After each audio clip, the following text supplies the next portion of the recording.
Hi, today we're going to do a simple sharing on what is my minimum salary that I need to pay income tax in Malaysia. Now, before we start, let's look at this and try to understand a very important concept over here. Now, when your chargeable income does not exceed 35,000, you will get a tax rebate, which is 400 ringgit. Now, this tax rebate is basically a discount over the tax that you need to pay. So just remember that when your chargeable income does not exceed 35,000, which is at this level over here. So if you have exactly 35,000 ringgit of chargeable income, you can see that your tax is about 600 ringgit. That means you just need to pay 200 ringgit of taxes. Now, so we are saying how much do you have as your income or as your salary that you does not need to pay tax. So we're going to start working from the bottom. So if let's say your income tax is 400, and because of the tax rebate, which is 400, you will end up with no tax to pay. So how much should the income be so that you will have no tax to pay? Now, I'll basically work it backwards for you, and the chargeable income will be about 28,333. Now, but we have this thing called tax relief. You know, the government basically encourage you to spend something like buy computers, buy life insurance, all that kind of stuff. Now, you do get some kind of deduction, so that's what we call as personal relief. Now, every resident individual is given 9,000 ringgit. And because I assume if you're employed, you will get EPF deductions, which is up to 4,000. You're going to get deductions for SOCSO and EIS. So I'm just use a rough estimates that you should get around 300.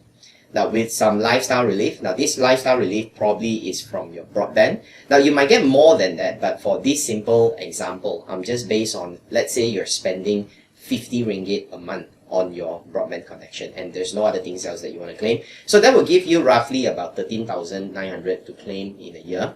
And if we add it back, you find that you would roughly look at an income which is around 42,223. Now that will come to around 3,519.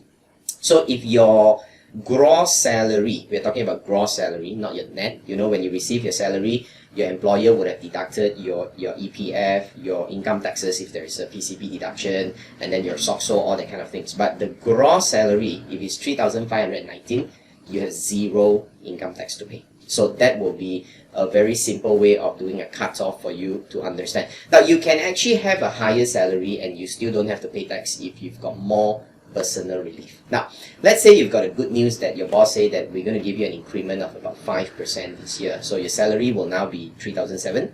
So that will bring your annual income to around 44,004, and deducting the same 13,900 that we said just now, you realize that your income will still be around 30,500. That's your chargeable income. Now, quick calculations, your tax is going to be 465. Now, the rebate is only 400, so you will still get a 400 ringgit deduction as a rebate. So you will only end up with a 65 ringgit of tax that you need to pay. So it's not a very huge amount of tax that you have to pay as a result of the tax rebate. But what if you reach a higher level of income? Let's say now your salary is about 4,100 a month, which means you're going to take home about 49,200 gross. Now, with 49,200 gross, assuming if your personal relief is still the same at 13,900, which might be quite unlikely because you will expect yourself to be able to spend more on your lifestyle expenditures that might qualify for a little bit more relief and so on. But I'm just using an example that if you're going to get the same amount of relief at 13,009, you will see that your chargeable income will now be 35,300.